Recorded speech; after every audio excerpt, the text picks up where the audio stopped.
Welcome to the best sports betting show on the planet. This is WagerTalk Today. I am your host, Andy Lang. It is Tuesday, $5 Tuesday over at WagerTalk. We got a loaded show. We're going to talk college football. We're going to talk MLB. And, of course, we're going to talk Thursday night football. We're going to get you prepped so you're ready to fire before the lines move. The Prez is going to join us, going to break down the Eagles and the Chiefs. Jesse's going to join us, talk Colorado and Houston, and he's going to give us not one, but two teams to bet on or fade. And then Bryan Power is going to join us. We'll talk Astros and Blue Jays and the Commanders and the Packers. You got any questions for any of us? Put them in the chat right now. Let's get to it. Hit the like button, and let's bring in our good friend, the Prez. And Prez, you got the big boy game this week. Eagles, Chiefs, there is a lot going on in this game. But first off, how are you, my friend? Dude, I'm great, man. I love being here. I'm excited. Show is phenomenal, Andy. The Friday show was spectacular. I mean, just absolutely loaded with NFL content. I watch regularly. Shout out to all my friends in the chat room. You see hey, Travis, how are you? RJ, Barry, Robert S. Look at you guys. I missed you all. Justin P, Mike R. Nice to be back, brother. Well, let's get into it. It's the biggest matchup of the season so far. Unless you think the Bills and the Ravens game was, it's going to be hard to live up to that. But we got a straight pick 'em, homie. Over under 47, big time rematch. But we do have injuries for the Chiefs. The word is, I'm terrified about Xavier Worthy. The coach, Andy Reid, said, we're going to take it day by day. He actually didn't say he's day to day. He said, we're going to take it day by day. And then they're like, we'll try a brace before we do season-ending shoulder surgery. Yikes. What's your read on this Eagles-Chiefs game? I'm leaning Eagles. What say you? Yeah, I mean, listen, I'm going to start by telling you I'm leaning Eagles as well. But right now, I'm doing a show. I have a new show on. It's called The Best Betting Show Ever. It's every day, Monday, Tuesday, Wednesday, Thursday, and Friday. It's with myself, Joe Ranieri, and Art DeCesar. And today we had Art DeCesar on talking specifically about this Eagles-Kansas City Chiefs game. And if you guys are aware, the Westgate puts up a look-ahead line. So before last week's game started, they had Kansas City -1.5 against Philadelphia. After week one ended, the line was moved to Philadelphia -1.5 against Kansas City. And Andy, all the money right now is pouring in on the Chiefs. It has gone from -1.5 Philadelphia to a pick 'em. And the general public just can't get away from this Kansas City Chiefs team. So let me tell you right off the bat, I like Philadelphia in this game, and I like this Philadelphia a lot. Full disclosure, we had a section in the Best Betting Show Ever. What did we learn this past weekend? And I don't think, and I mentioned this, I don't think Kansas City makes the playoffs. I think we're going to see one of those off years in the Kansas City Chiefs franchise. This team is absolutely decimated with injuries on offense. I don't know who is going to be their wide receiver this week. And we saw against the Chargers, their run game was not good either. I think this Philadelphia team is going to be a hard team for them to handle. Philadelphia is able to run on anybody. They're going to play a very tight ball control, slow-moving, methodical game. I think Kansas City is going to really struggle against this Philadelphia offense. Now, I understand this is a monster Kansas City team in the annals of history, but that is not where we are for this coming Sunday. We have a very injured Kansas City team coming home from a trip to Brazil. We have a team that is trying to find a wide receiver. We have a team that did not look great on defense against a Chargers team that I think will play to the under all year. And conversely, they're playing a Philadelphia team, although they got it done against Dallas, they did not look that great. I think we get a better Philly team. I understand there is revenge in play here. I just don't think Kansas City has the guns to play with the elite teams in the league right now. I don't think Kansas City could beat Buffalo. I don't think they could beat Baltimore. I don't think they could beat Philadelphia. They couldn't beat the Chargers. I like Philly here. I like them a lot. And Andy, I like the under in this game too. And I like the under a lot. I'm going to be releasing one of those two plays for my clients. I don't think Kansas City is going to be a juggernaut offensive team, and they weren't last year. This Kansas City team has not scored consistently in over a year where you could just count on them putting up 27 points a game. And Philly, all they want to do is run the ball. That is what they do, and that is what they do best. The total is too high. I like the under, and I think Philadelphia wins this game outright. Take them on the money line. Can't disagree with anything. I don't know why the Eagles and Jalen Hurts continue to be so disrespected in the markets. It's like they didn't win the Super Bowl or anything. It's just like they're completely and the year before that, I think they started winning 10 in a row and made a huge run. I mean, this team offhand has probably lost 5 games in 2 years. And here they sit. And I didn't even think they played well against Dallas. So I think we got them after a bad game. Philadelphia is one of my favorite plays of the week, brother. I'm really excited about it. I love it. You got a lot going on. We got the presidential address.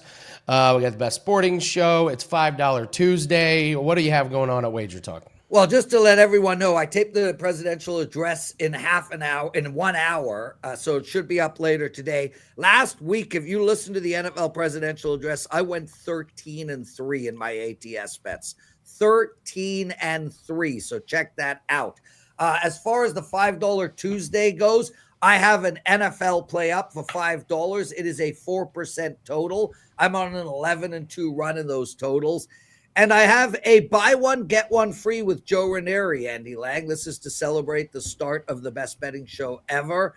And basically, if you buy a month of my all access, you get a month of Joe's.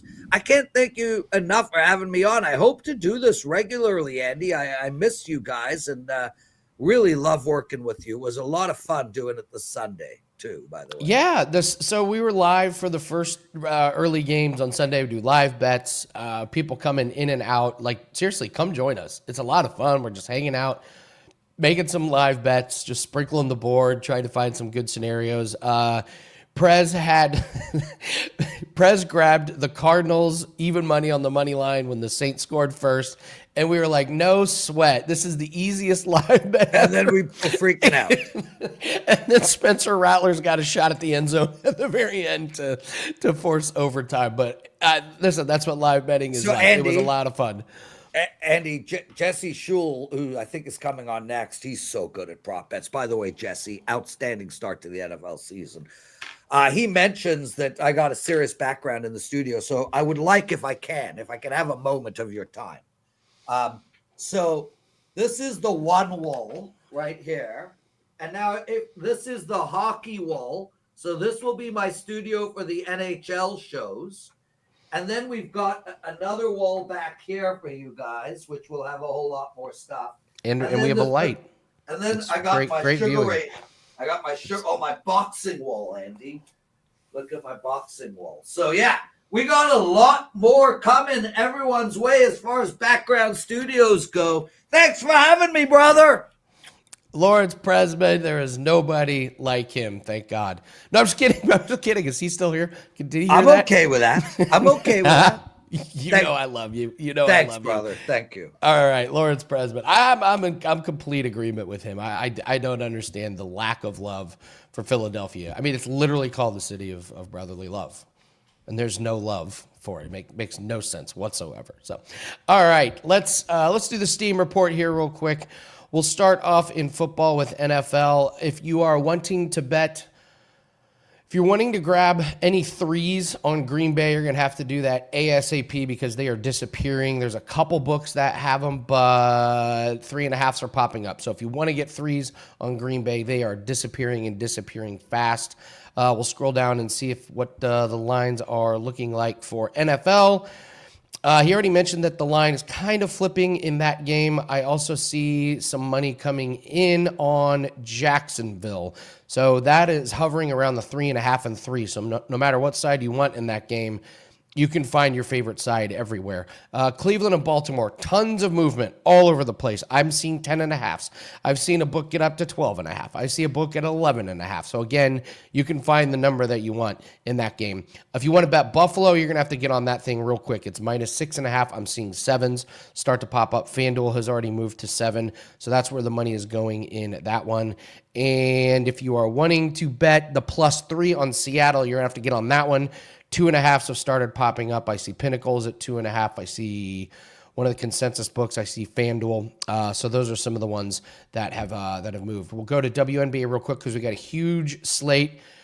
A lot of money coming in on Indiana. Minnesota opened up 6. They're down to -2. Money coming in on New York. They were -11. They're now -14.5. And there's a lot of money coming in on the under in Golden State in Seattle. Take a look at baseball. Not a ton going on in baseball. Over money is coming in Washington, Miami. A little bit of money coming in on the Mets, believe it or not. -140. They open. They're down to -130. Not sure I get that one. And the only other one I see is the under on the Royals and the Guardians. Other than that, nothing of note except to notice that the Dodgers are -315, and people keep betting them up. No, we haven't learned our lesson that they're facing Colorado, and laying -335 is just not a good idea. Whatever. All right, it's $5 Tuesday, guys. Every handicapper can put up a $5 Tuesday play. You can get Lawrence's. You can get Jesse Schule's coming up. You can get Bryan Powers that is coming up. My $5 Tuesday play is Contender Series, and it's my biggest bet of the season, flat out. It is a 4% best bet. I can't do it at 5% because we don't do 5% on the $5 plays. It's a 4%, and it is the biggest bet I've made in Contender Series this season. So perfect example of what you can get. You can try out a different handicapper. You can try out your favorite handicapper. We encourage you to get as many as you are comfortable with. Don't overextend yourself. Don't have a big chunk of your bankroll out. But what a perfect day to invest in some handicappers and see if you vibe with any of them, see if you like the write-ups, see if we cash some winners, and then we can talk about investing long-term because we are running a lot of long-term, week-long, 30-day specials, but it starts today with $5 Tuesday. Always a great day at WagerTalk. All right, let's bring in Jesse. He's rocking the Colorado jersey. And Jesse, we're going to be talking about the Colorado game, but I got to tell you, man, I went 6-4 in NFL, and hitting 60% in your last 10 plays in NFL is very good. 100% is even better. So congratulations on this run that you're having, man. Share the secret. What are you doing right? Picking my spots, picking them pretty well, I guess. I guess that's dating back to the Super Bowl. So a perfect 5-0 in the preseason, a perfect 4-0 in the regular season. And we did have the Eagles team total in the Super Bowl for the complete 10-0 run. Yeah, I mean, I guess being conservative, not betting on too many games. I spent a lot of time on it. So it's nice when the results end up the way you want them to. Well, let's talk about results here. Let's talk about this week 3 game between Colorado and Houston. Both teams coming off of fairly easy wins against lesser opponents. You're rocking the Colorado jersey. I don't know if that tells us something or if you're just trying to upset a certain fan base. What's your breakdown on this game? Yeah, I have a bit of a rocky relationship with the Colorado fan base, and they've been letting me hear about it during the week because I was wearing this doing my recordings for my NFL shows, and they were saying, "Hey, buddy, where'd you get the jersey?" And I think they were being sarcastic. They know that I lost a big bet last year, and I told Colorado fans that if their team beat UCF by double digits, I would buy the jersey and wear it on the show. And, I think the jersey looks pretty damn good on me, or I look pretty damn good in the jersey. But Colorado fans will be happy to hear that I actually like the Buffs this week. Houston's a 6-point favorite in a game with a total of 43. So it's projected to be a low-scoring game. I'm impressed with Colorado so far, but there was big news this morning. They're making a change at the quarterback position. Third-string quarterback Ryan Staub, after throwing for 157 yards and 2 touchdowns on 7 of 10 passing in the Delaware game. Just this morning, it was announced that he will start against Houston. This guy's been on the roster for 3 years now. And I've got a quote from Dion saying, I saw what I've been seeing in practice the last few years. This is who he is, who he has always been. And that makes me wonder, why wasn't he starting earlier? I wasn't a big fan of Caden Salter coming in as quarterback.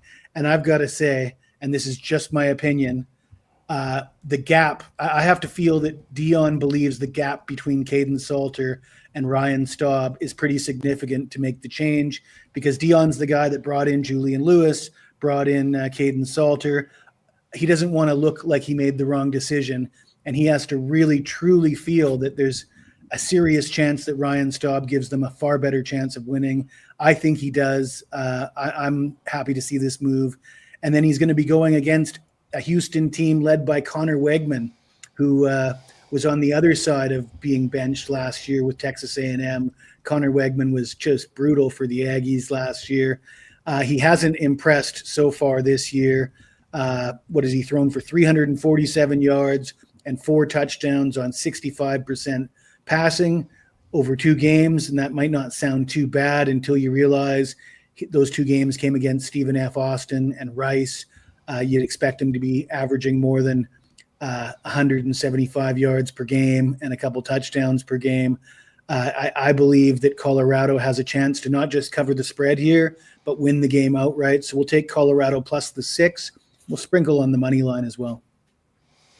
All right. Yeah, the quarterback change was kind of out of nowhere. It's a weird timing for something like that to happen. So wonder if something later on we'll find out happened, or it's just Dion being Dion. So, all right, Jesse, we give you the option, 2 teams to bet on or to fade. Are we supporting teams, or are we betting against teams, and which 2 teams are we focusing on? Well, I like to fade, and we got 2 top 5 teams to fade this week. We didn't do so well last week, 0-2 on the fades on this show. We're still 3-2 on the season, though, for the fades. So where we went wrong last week is I wanted to fade USF, South Florida, coming off that big upset win over Boise.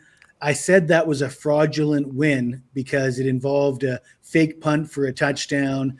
That game was influenced by a bunch of turnovers and penalties, and Boise actually outgained them, had more first downs, more time of possession. That said, they did win that game by like 4 or 5 touchdowns. So maybe I made a bad read there. But then they go out on the road and they upset the Florida Gators last week. When are we taking this team for real? I think it's time to take South Florida seriously. So they were a 17.5-point dog against Florida. Now they're at Miami and they're a 17.5-point dog. So despite the fact that they've just beat back-to-back ranked opponents, they're still getting 3 scores on the road at Miami. I think Miami's a good team. I think Miami will win the game. 17.5 looks like too much to me. I say fade the Hurricanes. Yeah. So Joe Ranieri, we were talking about on Sunday, first coach to be fired in Florida, in the state of Florida. Is it Mike McDaniel, or is it the coach of Florida University? I wonder what the odds would be set on that one after the loss to South Florida. So any other teams we're looking to fade? Well, we just talked about Florida and Billy Napier. I'm actually going to take Florida to cover the points against LSU. LSU, the number 3 ranked team in the country right now, an impressive 17-10 road win at Clemson in week 1. You're thinking to yourself, man, this LSU team is for real. And then you see Clemson at home last week trailing 16-3 against Troy. You scratch your head and go, how significant is that win over Clemson now?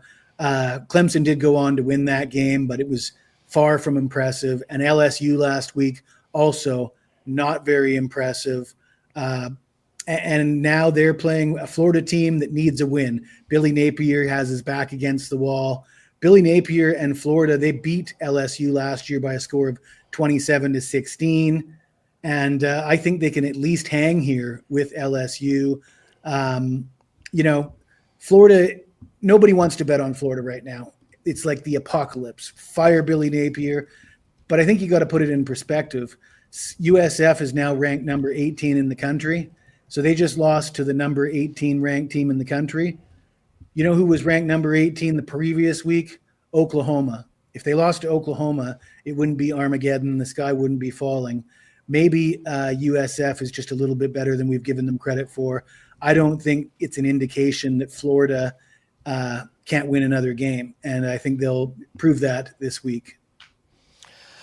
I like it. I like it. We got some interesting reads between these two teams. Love the position there, Jesse.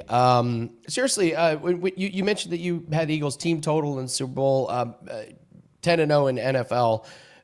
Are you focusing on totals? Are you focusing on sides? Just trying to find a soft line here or there? Was there anything in particular that you've been doing well on? Oh yeah, I mean I'm digging through every single game, every single prop, every first quarter, first half total.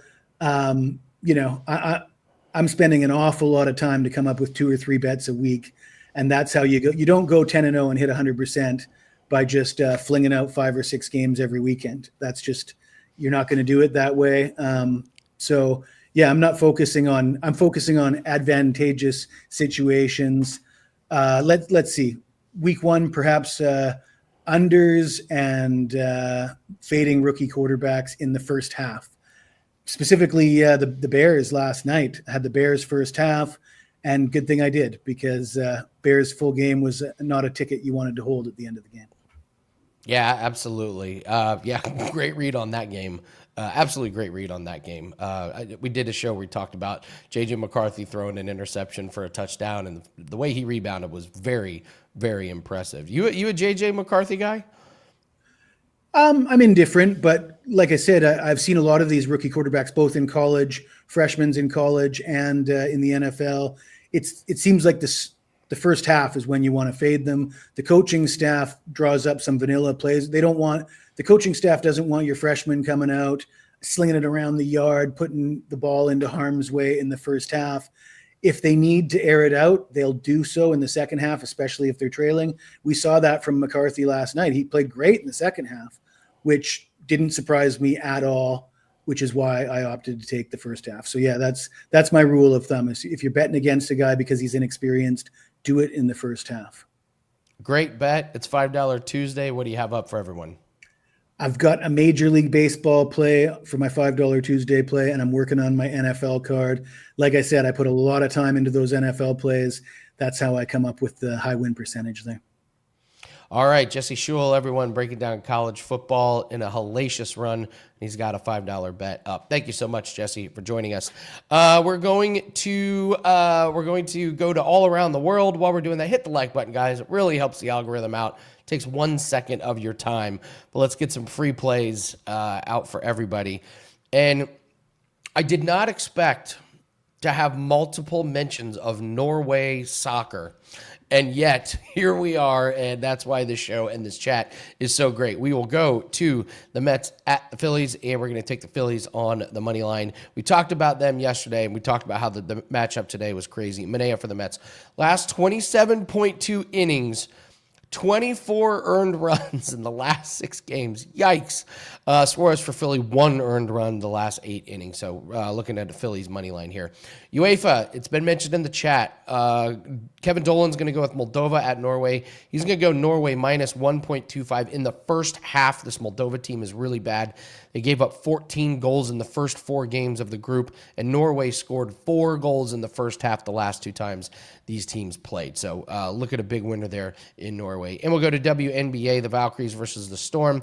Janelle Salon, over 1.5 made threes. She's gone over in 5 straight games. She's taking 5.9 threes per game the last 5 games, shooting 36.5% from threes this season. So those are your free plays for today. And we're going to bring in Bryan Power. And Seth, I see your comment. We're not going to pull it up because this is a WagerTalk betting show, but I appreciate it. Yes, my new business that I've poured my heart, soul, my savings into launches tomorrow. So I'm excited. I'm terrified. I'm nervous, but thank you for the shout out. Let's bring in Bryan Power.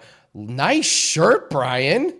Oh, we needed to call each other this morning, Andy. This is awkward. It's not awkward. We just look like we literally look like we work twins. together. Yes, exactly. At WagerTalk.com, as a matter of fact. Please, yes. All right, well, let's go to that Monday Night Football game. I mean, Oh. I didn't think there was going to be major takeaways from it, and then I watched the game, and I'm like, oh my God, we're leaving with a lot of questions. Caleb Williams, tale of two halves. Do we read too much into Caleb Williams with his first game as a new coach because he had moments of brilliance, and then he's sailing the ball over the wide receivers' heads? What was your takeaway from that game? He didn't look demonstrably better with Ben Johnson now as the play caller. You know, I think the hope for the Bears is, look, Caleb Williams he doesn't need to be a top 5 quarterback in the league for the Bears. The Bears, what they did, and it's very smart, they upgraded 2 important things around him. Number 1 is the 5 guys in front of him, the offensive line.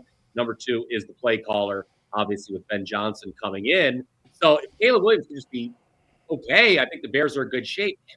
He didn't look demonstrably better last night, Andy, than he did in his rookie season. I will say that the only kind of takeaway that I have from last night is, and this is not a hot take by any means, but the Vikings floor is probably higher than we thought. You know, you look at the Vikings profile from last season, they obviously overachieved in close games. Nobody thought they could be as good as they were with Sam Darnold as the quarterback.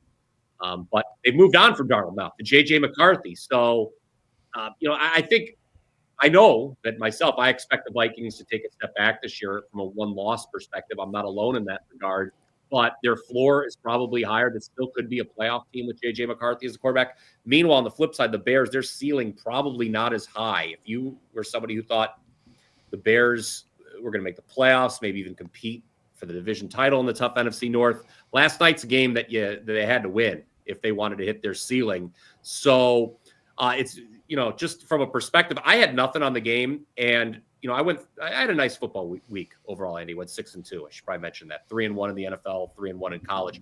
And I'm kicking myself that I didn't go 4-0 in the NFL because I had talked to somebody during the week, and I said, you know what, Atlanta and Chicago in a teaser is the play to make in those two games. Just tease Atlanta up through the key numbers of 3 and 7. Do the same with Chicago. You had the division home dog trends. Did we really trust Atlanta and Chicago to both win? I don't know, but you know, if you tease them up through 7, I think you'll be in good shape. Lo and behold, neither team covered, but both would have, you know, with the Wong teaser approach, would have got it done. Unfortunately, I saw the way the Atlanta line was moving. I played the Falcons money line on Sunday. That was my only loser in NFL week 1. And then if you caught the Power 5 over the weekend, I did tell you to tease the Bills and the Bears as a Monday night comment, which was a winner. So there you have it. No real strong takeaway from last night other than I guess the Bears ceiling isn't probably as high as those in Chicago hoped it would be.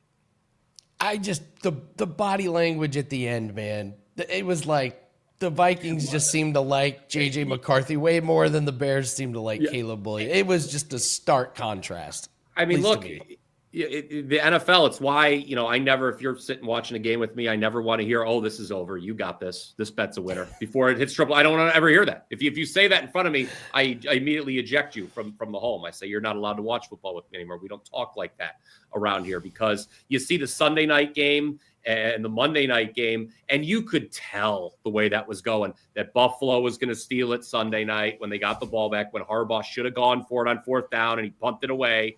And then last night, you know, you can obviously see the winds of change in Chicago, so to speak. Yeah, absolutely. This will be interesting. This will be fascinating to try and follow throughout the season. So I just love that J.J. McCarthy dealt with adversity well.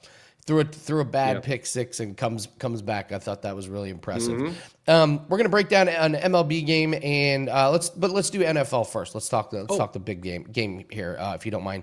Commanders versus Packers. We mentioned that threes are we're calling the line 3.5. There's still some 3s out there, but it's moving up here. So I would say we've moved off of the key number and we're now into 3.5 territory. Over under 48. What was your takeaway from these two teams week 1, and what do you break down on this game?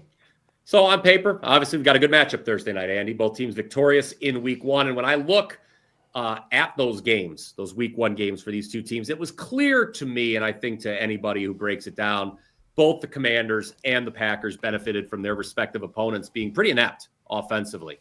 I don't have the exact number in front of me, but the Lions' early down success rate was just horrible against the Packers. They were just not gaining any yards on first and second down. Jared Goff, you look at the box score, 31 of 39.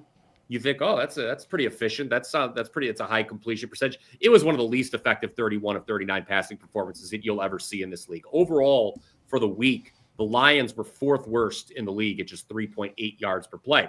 Then let's talk about the Commanders' 21-6 victory over the Giants. I think if we took a live look at Giants Stadium right now, Andy, we'd still see Russell Wilson in that offense trying to score from the 1 yard line. My word, the Giants offense was even worse than the Lions offense. It ranked third worst for week 1 at 3.7 yards per play. So even though these two teams, the Packers and Commanders, let's now look ahead to Thursday, even though these two defenses combined to give up just 19 points in week 1, I'm not exactly sure how good these two defenses are because the opponents were just so bad. And was it more what these defenses can do? Or was it just that the Lions offense is going to take a massive step back without Ben Johnson and then the Giants offense just plain stinks? What I can tell you for certain is that both defenses, the Commanders and the Packers, really benefited from red zone inefficiency by the respective opponents last week. The Giants scored 3 points off 2 drives that got inside the 5-yard line.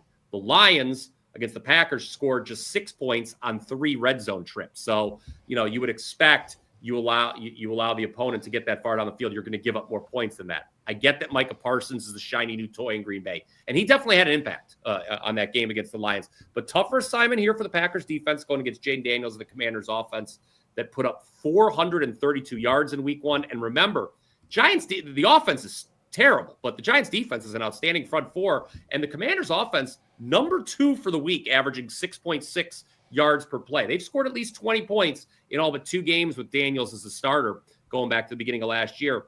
I also like how the Packers offense looked last week with a healthy Jordan Love. You remember, he was injured most of the year, Andy, and the receivers were dropping a lot of passes. Those receivers have better hands. Love stays healthy. I like what this Packers offense is going to do. They averaged 5.7 yards per play last week and did not need to do much after they scored 17 points on those first 3 drives. So my take here, guys, 2 good offenses. I'm not sure about either defense in this game. Over is my initial lean towards Commanders and Packers. All right. Are we sure the Giants defense is good? Are we sure they're motivated with Russell Wilson at quarterback? Are we sure they're excited to go out there for the 17th time after Russell Wilson goes 3 and out? I'm just asking. On paper, they had a good. Everyone was saying, look, the Giants. You look at both sides of the ball in totality. It's not a good team. They got talent. But the front four is the strength of that Giants team. And, holding Washington to 21 points isn't bad, right? I mean, the way Jaden Daniels closed last season, so I thought the Commanders' offensive performance was a little bit better than just 21 points seems to indicate. And I would say the same with the Packers as it pertains to what's going on. Let's move to Major League Baseball, taking a look at the Astros and the Blue Jays. I have not been following these two teams. I've been following a couple of others, so I don't know much about where these teams are at right now. Tell us a little bit about these two teams and what you think of this matchup today. Everyone likes Toronto, minus 150. You get Houston at plus 130 with an over-under 8.5. Such a vanilla 8.5. What's up with take a stand, books? Every game is just like 8.5. Well, we're going to talk about that 8.5 here just in a second, Andy, but it is a battle of division leaders north of the border. These teams have not met since April. If you go all the way back to April, Astros swept the Blue Jays in a 3-game series down in Houston. All 3 of those games stayed under the total. In fact, only 17 total runs were scored in that entire 3-game series. But what you need to understand here, guys, we're going to be looking at a much different matchup now. Obviously, the Blue Jays, their offense is a lot better now than it was in April. More on that in just a minute. But let's talk about the series taking place in Toronto. Overs are 80, 57, and 6 in Jays home games this season. It's number 1 in all of Major League Baseball. Includes 8-1 to the over the last 9 Blue Jays home games. And a lot of that, yes, is about these Jays bats. They average 5.32 runs per game, pardon me, at home. They're also number 1 in batting average, number 1 in on-base percentage, number 1 in slugging, number 1 in WRC plus since the All-Star break. The off day yesterday, hopefully, means Bo Bichette back in the lineup tonight. He missed Sunday's 4-3 loss to the Yankees. Bichette, he's gone over 1.5 total bases in 11 of his last 15 games played. So a lot of production there. You've also got Vlad Guerrero, comes in 5 straight multi-hit games. And Jays will be facing Luis Garcia, second outing since coming back from a long stint on the IL. Garcia did allow 2 home runs in his first start back. Overall, it was a good start, but the 2 home runs, perhaps a bit of a red flag. You got Shane Bieber starting for Toronto. He was the big trade deadline acquisition, of course, for the Jays. His first 2 starts, Andy, went really well, but then he had the blow up last time out. He had a lot of 5-run inning. We'll see if that's a sign of things to come. What we do know, though, Astros score more on the road than they do at home. Jake Myers has returned from injury. That's a good thing. Also, even if the Stros don't get to Bieber early, they've always got a shot here against what has been the Blue Jays' albatross, that being the bullpen. 4th highest ERA since the All-Star break, 5.38 for Jays relievers. That's not good. All of this lands me on over 8.5. Of course, 9, one of the key numbers when betting MLB totals. I'm 61% this season with MLB totals, by the way. Had the over last night in Twins Angels. That was a pretty easy game, even though there were a lot of late scratches. I had to go into my write-up, Andy, and everyone who had bought the play got a late update from me that said, well, guys, a lot of big names aren't playing tonight. Won't be in the lineup, but we're going to go with it anyway. I think these pitchers still stink. And guess what? The pitchers still stunk, and we cashed that one by the top of the 6th inning. So over 8.5 in Blue Jays Astros. I always say this, Brian. It's hard to be great every single game, but bad is bad. Yes. It's just, it's easy to be bad all the time if you're bad. So, and also, Boba Fett, long lost cousin of Boba Fett. I didn't know if you knew that. Well, I did not know that. Okay, there we go. Yeah. It's an awful joke. Horrible. Yes. All right, it's $5 Tuesday. Brian, what do you have up for clients? Well, wouldn't you know, Andy, I have a play up for $5. And it is a 4% best bet for NFL Week 2, guys. I mentioned it at the outset. Went 6-2 in football last week. I'll take that every week. I can go 6-2 every week, Andy. I'd be a very happy man. And 3-1 in college, 3-1 in NFL. As far as the NFL goes, our 4% best bet in Week 1, office was the Packers over the Lions, and I think this best bet that I've got here, locked and loaded for Week 2, will be just as good.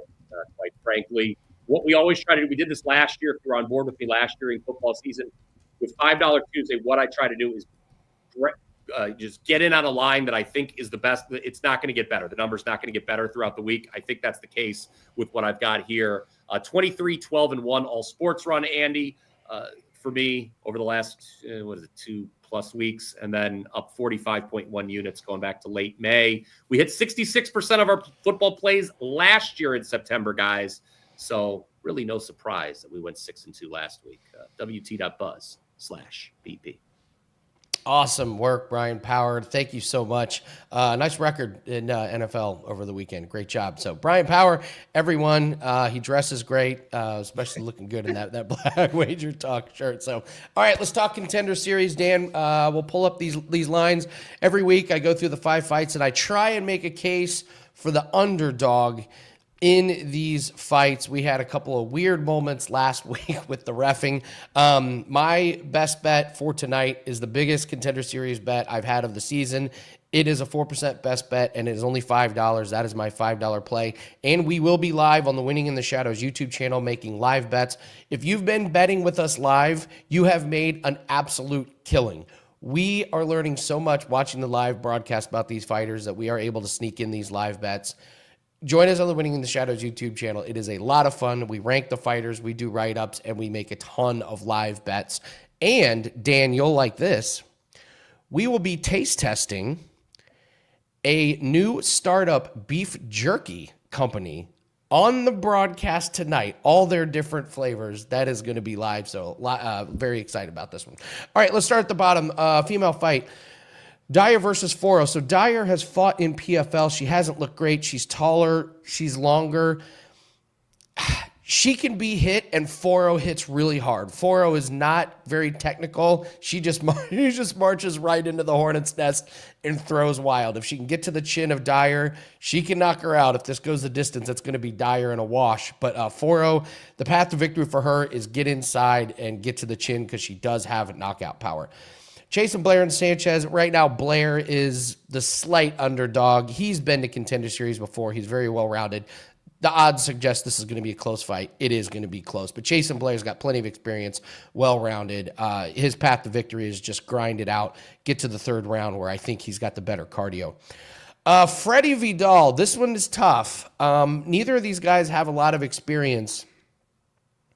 So Freddie Vidal is a part-time fighter who missed weight. Dan, this is tough. a guy who can't make weight and doesn't actually fight full time.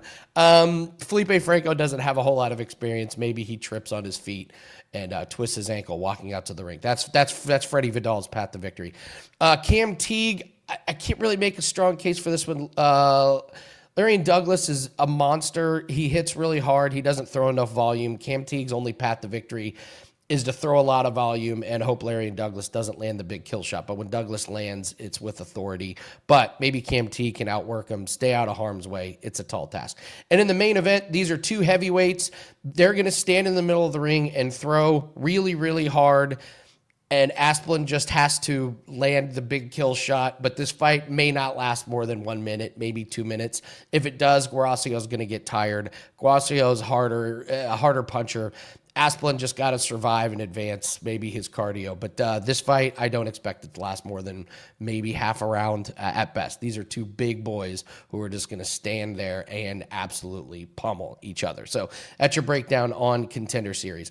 All right, Johnny said I can mention the business that I started. I'll do it more in depth tomorrow. When we're live, but for the last couple years, I have developed a skincare product for people with diabetes. This is a passion business of mine. I got diagnosed with diabetes a few years ago. Only symptom I had was very dry skin on my hands and feet. I didn't like a lot of products on the market, so I made my own. I've been working with a manufacturing company. The hours and money that I've spent on it are, I would say countless, but I've counted, and it's scary and it's exciting. When we're live, I'll show you the listing tomorrow after the show, but thank you all for your support. Some of you in the chat are on my launch list, and I know you guys are going to help me out, so I really, really appreciate it. I'll do an official pitch tomorrow, but Johnny, thank you. I did not ask to do this. I didn't expect to do it, but thank you very much for giving me the platform. So thank you guys. Hit the like button. Leave us a comment. Don't forget to take advantage of $5 Tuesday. Every handicapper can put up their best bet. Get as many as you feel comfortable with. Don't have a ton of your bankroll in play tonight, but let's cash some winners. We're going to do it again same time tomorrow, noon Eastern. And don't forget to check out all the shows on the WagerTalk YouTube channel. All you have to do is subscribe to the channel, hit that bell, and you get notified. Tons of breakdown videos for college football, NFL. I know we already have Thursday night football breakdown videos that are up. You get notified when all the shows go live. No reason to not be a part of the WagerTalk family, coming up on 214,000 subscribers. Thank you so much for joining us, everyone. We'll do it again tomorrow, same time, same place. Take care.